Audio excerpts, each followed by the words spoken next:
देश में 1 जुलाई से आपराधिक कानूनों में बदलाव किए जाएंगे।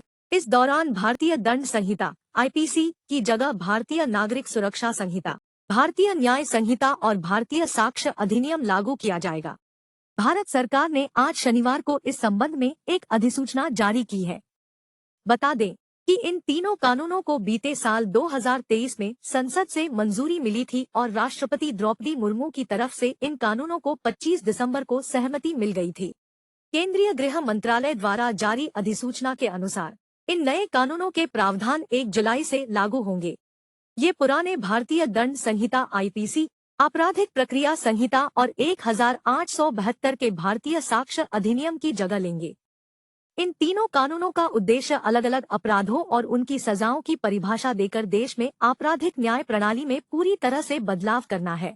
वहीं इन नए कानूनों का उद्देश्य आतंकवाद की स्पष्ट परिभाषा देने, राजद्रोह को खत्म किए जाने और कई अन्य बदलावों के साथ साथ राज्य के खिलाफ अपराध नामक एक नए सेक्शन को पेश करना, साथ ही ब्रिटिश जमाने से चले आ रहे कई कानूनों में पूरी तरह से बदलाव करना है।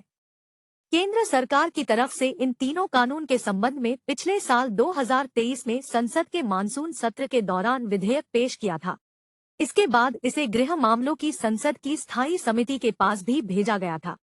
समिति की ओर से की गई कई सिफारिशों को शामिल किए जाने के बाद इसे संसद के शीतकालीन सत्र में पास कर दिया गया।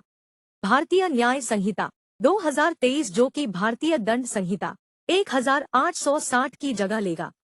इस दौरान राजद्रोह को हटा दिया गया है, लेकिन अलगाववाद, विद्रोह और भारत की संप्रभुता, एकता और अखंडता के खिलाफ कार्य करने वाले व्यक्तियों को सजा देने के लिए इसमें एक नया प्रावधान पेश किया गया है। साथ ही इस नए कानून में नाबालिगों से सामूहिक बलात्कार और मॉब लिंचिंग के लिए मृत्यु दंड का प्रावधान है। भारतीय नागरिक सुरक्षा संहिता 2023 कानून यह सीआरपीसी 1973 की जगह लेगा।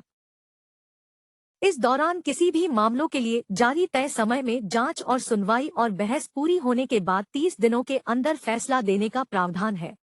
यौन उत्पीड़न पीड़ितों के बयान की वीडियो रिकॉर्डिंग को अनिवार्य किया गया है। इसके साथ साथ अपराध में शामिल पाए जाने के बाद संपत्ति को कुर्की किए जाने के लिए नए प्रावधानों को जोड़ा गया है। यह कानून भारतीय साक्ष्य अधिनियम 1872 की जगह लेगा।